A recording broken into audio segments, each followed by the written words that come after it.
I would now like to begin part 2 of this presentation of Shomenuchi techniques.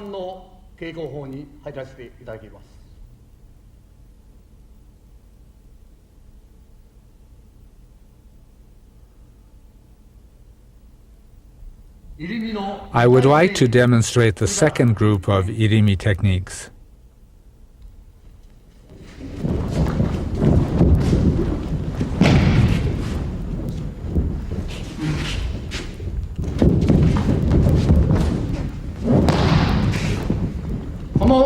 I believe we are perhaps the only group who practices irimi in this way. Irimi is usually done like this.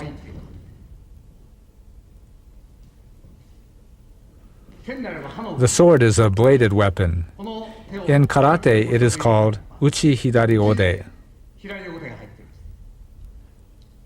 We refer to it as the mine, or back of the ken.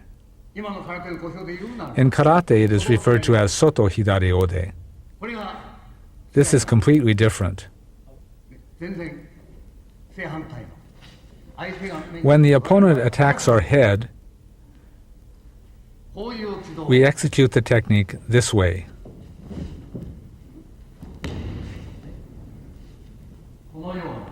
We do it this way, moving like this. When we do the technique, we absolutely do not do it in this way. In our training, we absolutely do not push back at the opponent. In dealing with an attack in Aikido, we do not block or stop our opponent. That is how an attack is dealt with in Aikido.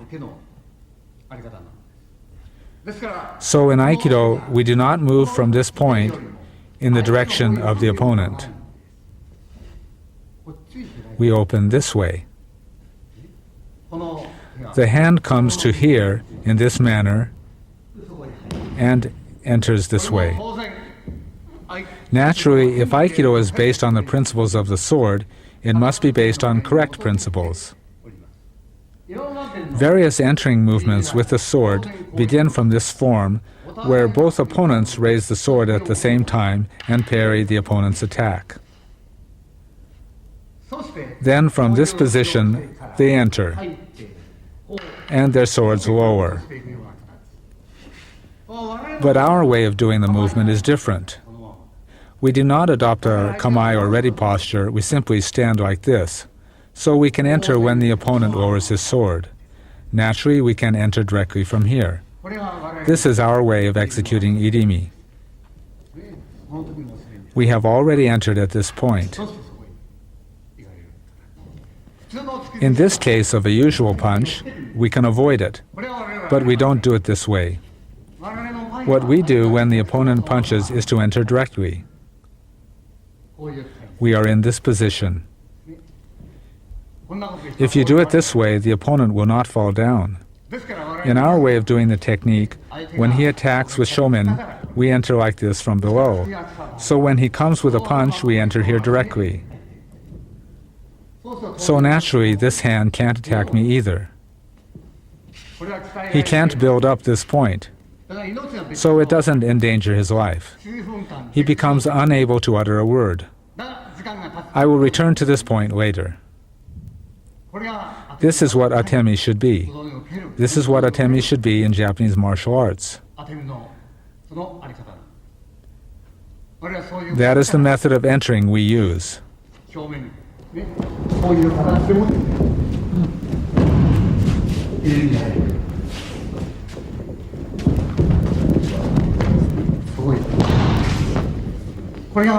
This is how we execute irimi. Next, using this as the basis, we will present kotegaishi, nikyo, and sankyo.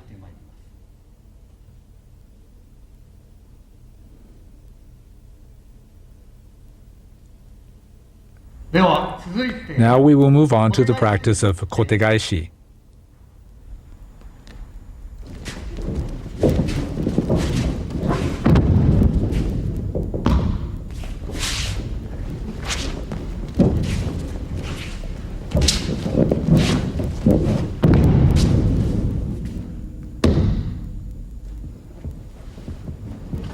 This kotegaeshi is exactly the same as the irimi we did earlier. We use the same movement as we did for the irimi we did before. There is almost no difference between this and the earlier irimi.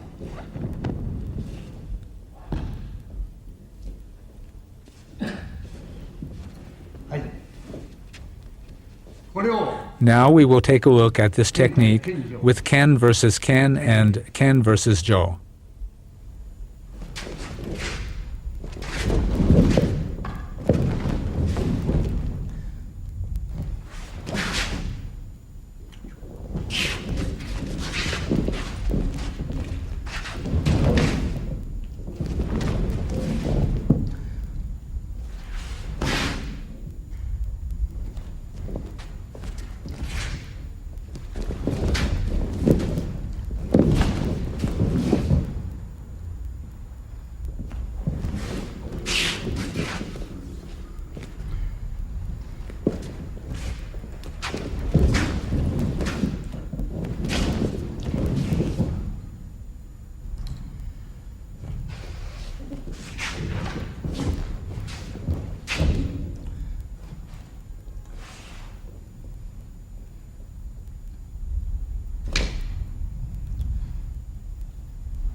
Now we will move on to Shomenuchi Nikyo.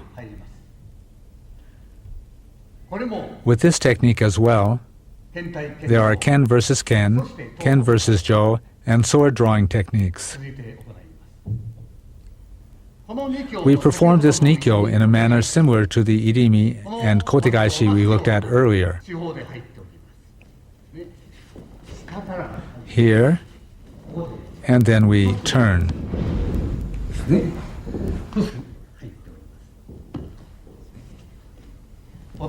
It's almost the same movement.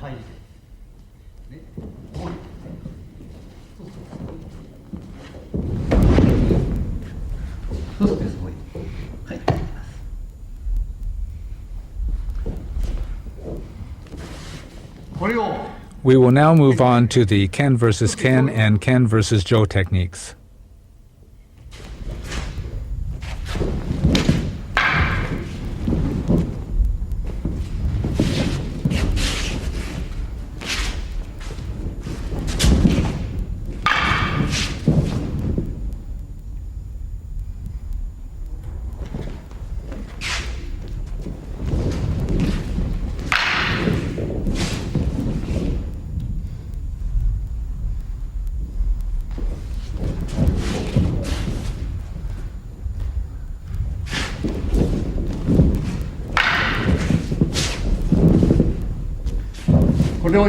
Allow me to explain this a little. The jo is in this position, and we break the opponent's jaw. Naturally, a strike here follows. However, we can't practice in this way. So we parry to his head to subdue him. This is how it's done. Then we come here.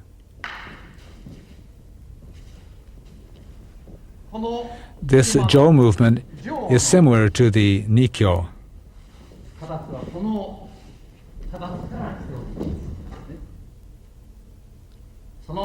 The same form directly applies to the sword. We come here and then enter. It is exactly the same as before. Next, we come here from below.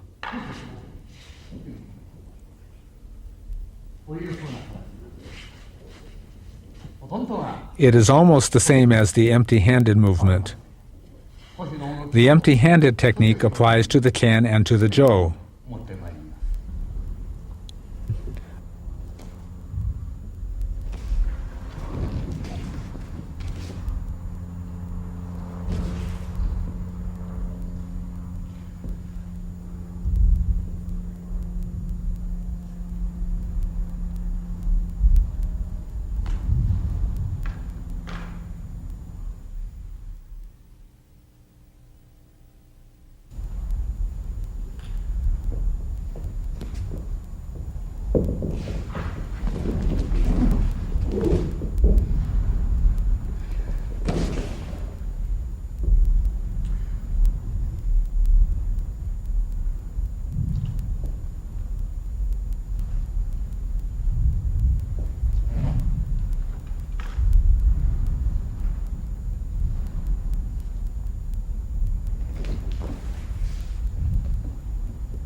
Now we'll look at the third type of irimi.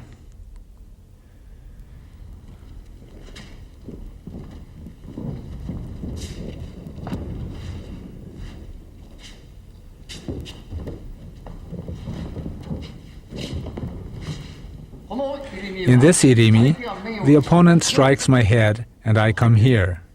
I have already entered. I don't allow him to strike. When he strikes, we come to this position. This is the position. This is irimi-nage. There are a number of ways of entering.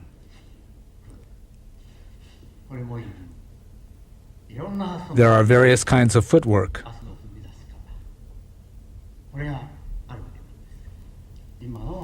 The one now is like this. So we come like this. In actuality, this is the sword raising. This comes here.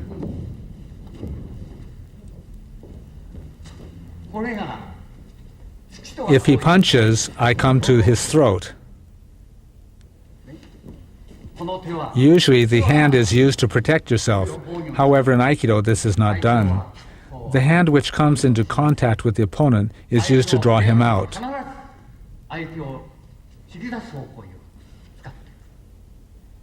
This is the opposite of other kinds of martial arts. Japan's modern martial arts involve pinning, parrying, and pushing away. This has spread from Japanese martial arts all over the world. Our approach to Aikido is completely the opposite. The hand which makes contact is used to draw out the opponent. We don't use it to throw. That is the way it's done in Aikido. In the case of the punch too, the hand is not used to stop the attack. We use this hand to draw out the opponent.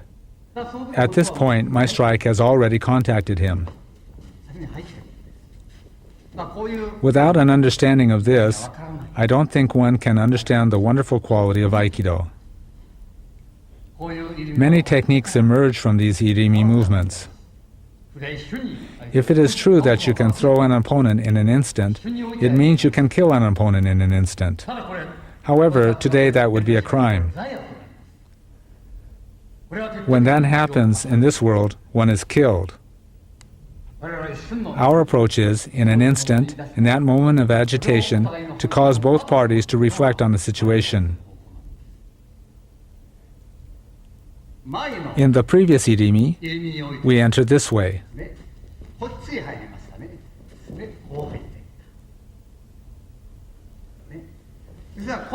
This time, we enter from the opposite side.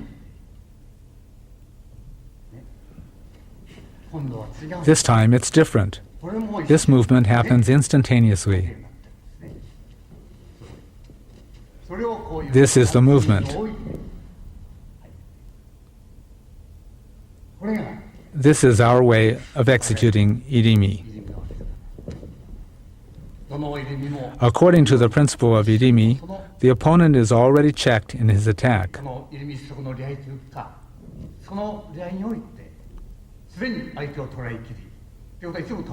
That is to say, you have to always be in a position to down your opponent. The opponent cannot attack me. You have to create this situation. It is because of this that it is Aikido.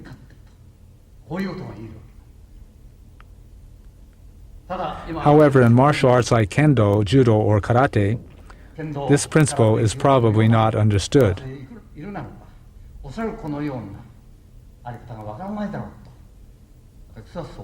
That's my view.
We will now move on to kotegaeshi.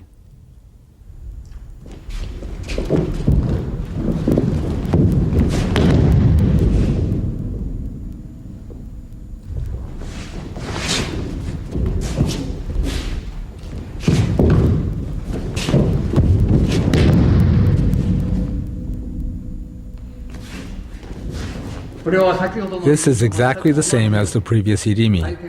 When he comes to strike my head, then I move my body here.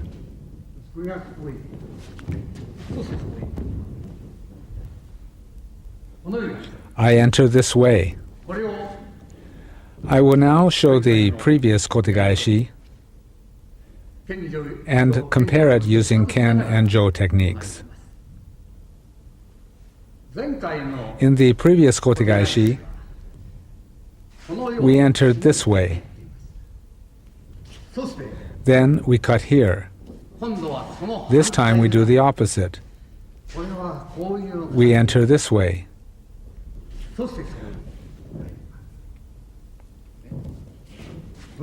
Of course, this time we attack the opponent's throat. If we down the opponent, then that's the end of the technique.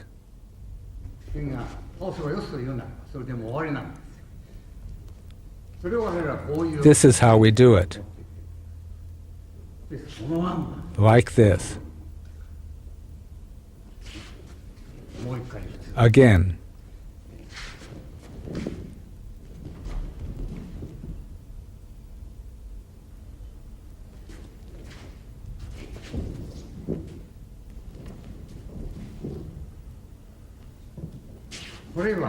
In this movement, we attack the opponent's jaw. Then we come here. Next, we attack the jaw. We attack the jaw.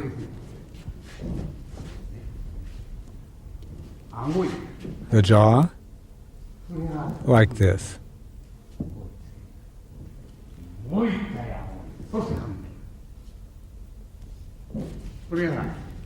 This is the kotegaeshi we are doing now.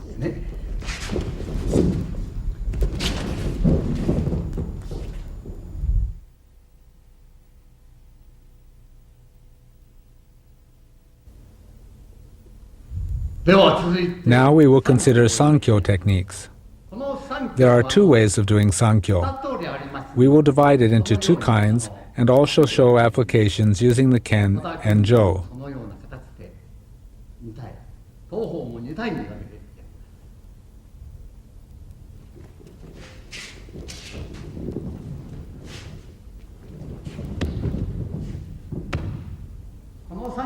This Sankyo is almost the same as the basic movement. It's done this way. Then we come here. The importance of this basic movement is that it illustrates that atemi must be used in Aikido throwing and pinning techniques.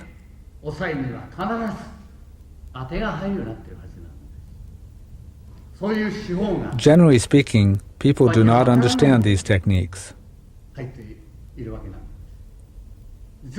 In a real situation, as I said before, we attack his head. Then we move this way and control him. This is the movement. In a real situation, this movement becomes a strike here. As to the distance, of course, we move in close in Aikido. Rather than the fist, you often use impi or uraken, that is, reverse strikes. In the old days, it was said that one could knock down an opponent with a 10-centimeter punch. Nowadays, in the karate world, there are very few who can do that. Aikido is supposed to be able to do that too. We have gone to this point. There is barely a space of 10 centimeters. There is no room to execute a punch. But this hand moves this way. It has 10 times the distance to move. The last strike is to a place in the body that cannot be toughened up. Everything needed to fell the opponent is included in this technique. This is the way it is done in Aikido. When looking at Shomenuchi, one might wonder what on earth the technique is. The key elements happen in an instant. The opponent comes here, like this. Actually, he doesn't make contact. In this way, we can cleanly control the opponent. Without doing this, the forward-looking thinking of Aikido to the effect that we can construct a new age by uniting with and leading the opponent's power will never come into being.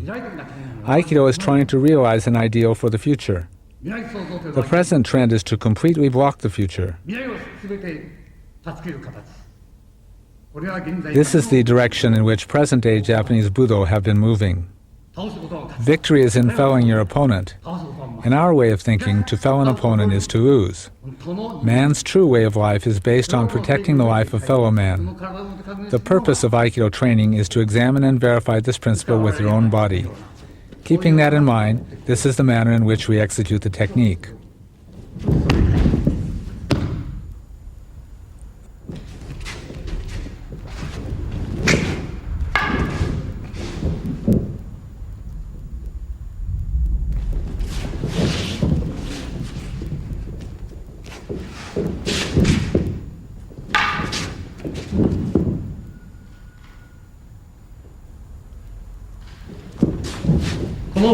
With the Ken,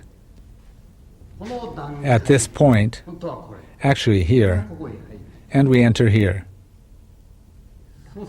Then we blend with the opponent's sword, and then move here.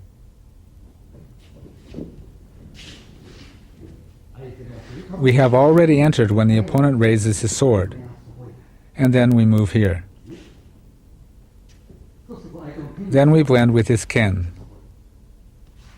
Then we come here. We apply the same principle to the jo. The movement is exactly the same.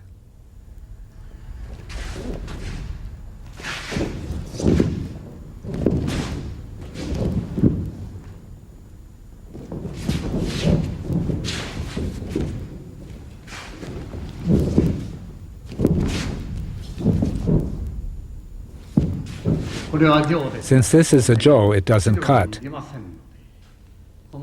At this point, we strike his jaw, and then to the side of his head. Once again.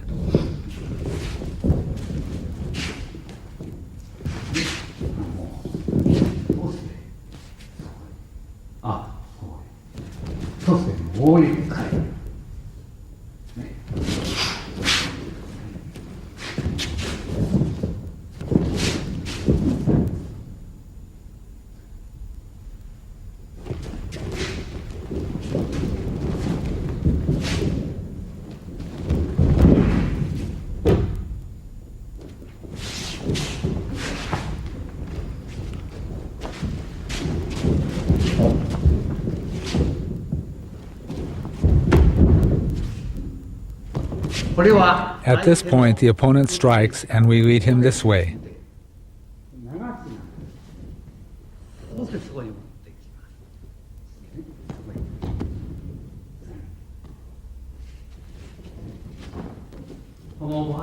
Here we enter. Before we pin him, we must execute a strike here. Then we pin him here. That is how the technique is executed. Again, we'll show the movement with the ken and jo.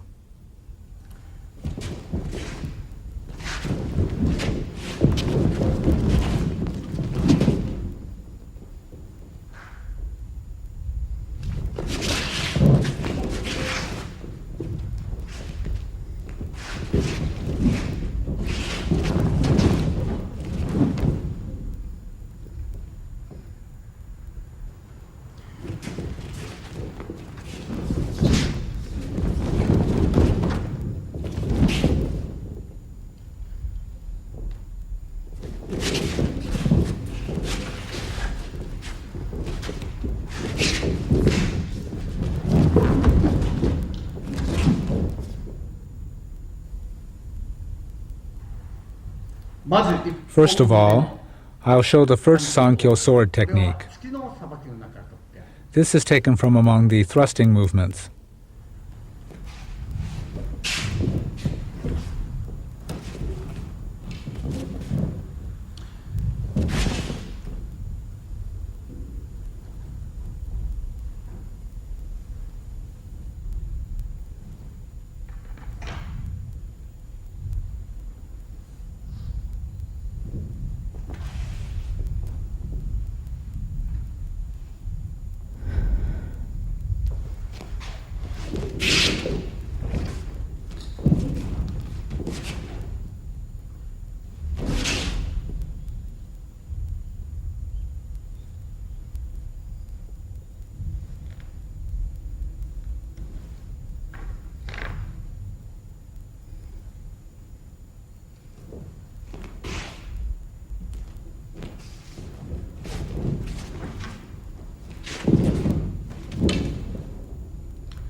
Next, these are of course among the applied techniques. They are done in the manner of the Ikkyo-ura movement. Next, we'll demonstrate the techniques using the ken and jo. Naturally, these will be based on ski attacks.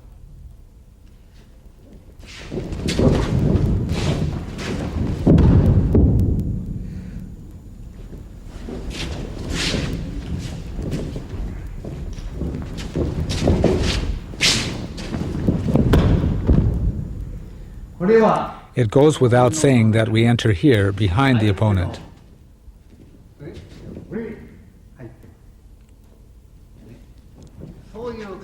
We enter this way here and then here.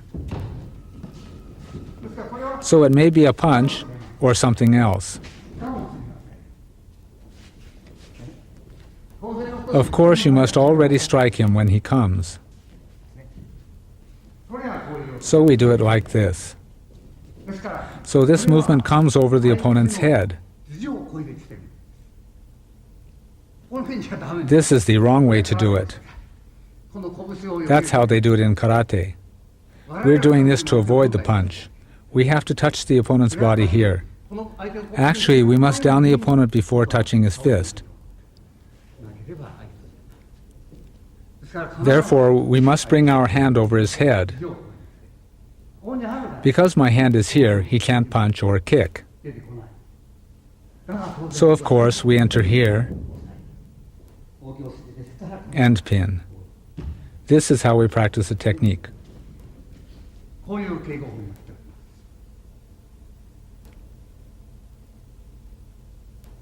When using a ken or jo, we do the movement against a thrust.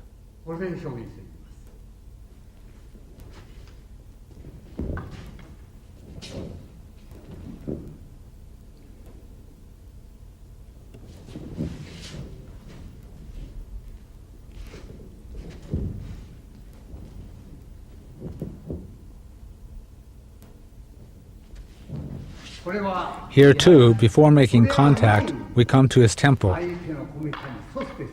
then here, then his body, finally here.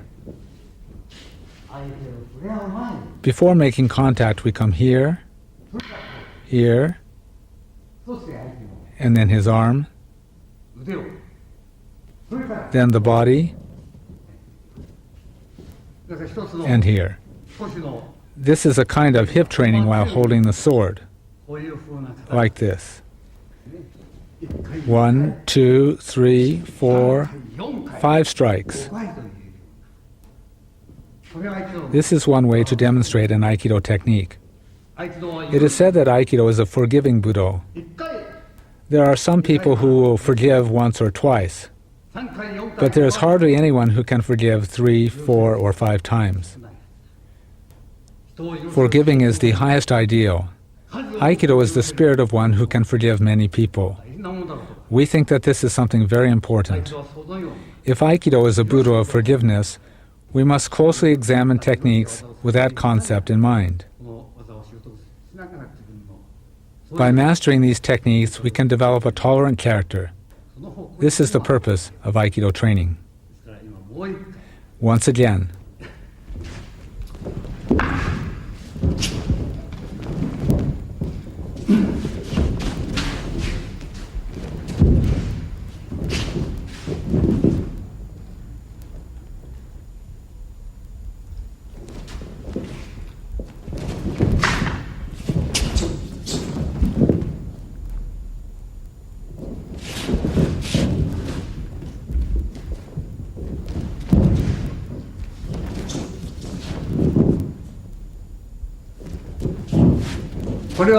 Since this is a jo, it can't cut the body. When you're cutting with a live sword, it's effective to cut soft places. But in the case of the jo, it's effective to strike hard spots. So for example, you strike the knees and places like that with the jo. This goes without saying. When we use the ken, we are using a dull blade, so it actually doesn't matter.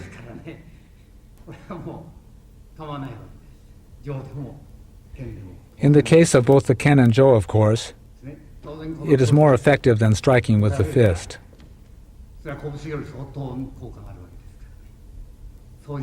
That is how we approach the technique.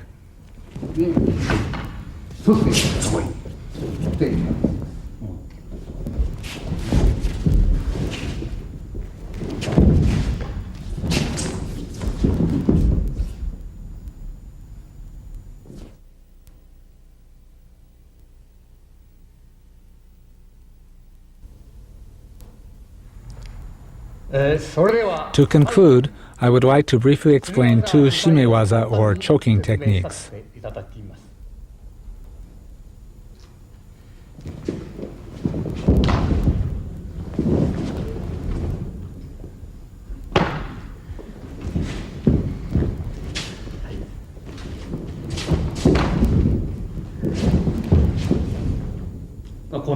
It's done like this.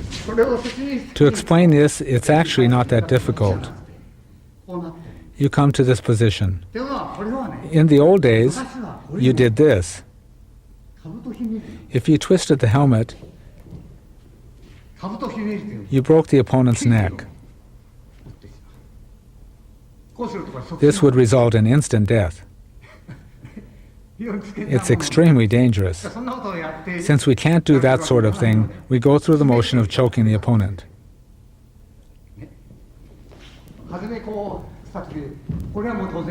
Of course, we come to here, and while striking the opponent's jaw, we bring him here.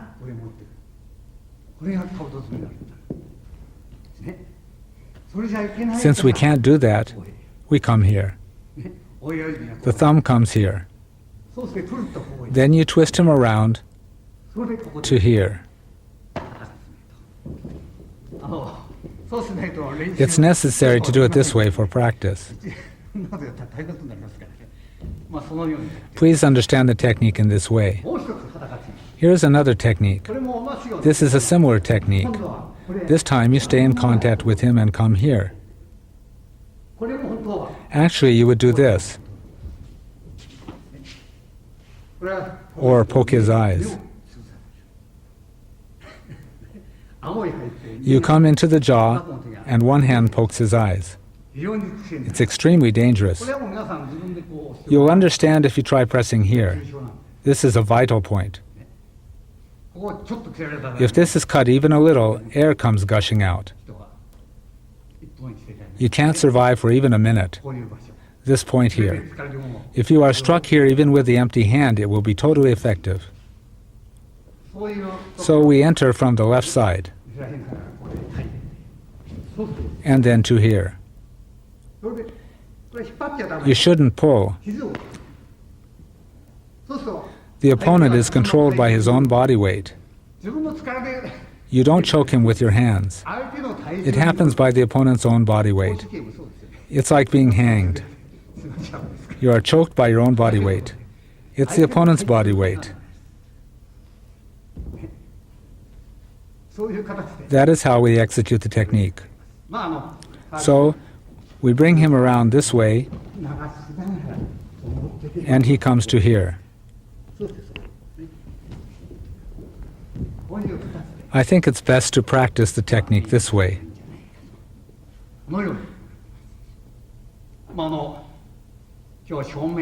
Today I have limited myself to an explanation of just Shomenuchi techniques. In our practice of empty-handed techniques, we apply the principle espoused by the founder that training in empty-handed techniques is the same as holding a ken or jo. The same principle applies to all martial arts. This is how the founder explained it.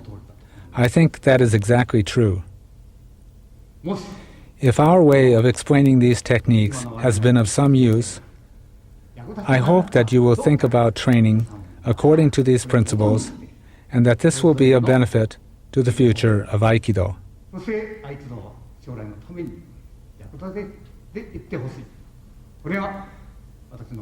Those are my thoughts. There are still many yokomen, katadori, sodedori, and ryotedori techniques. There are still many other ways of training. If there is the opportunity, I would also like to cover these areas of training. Thank you.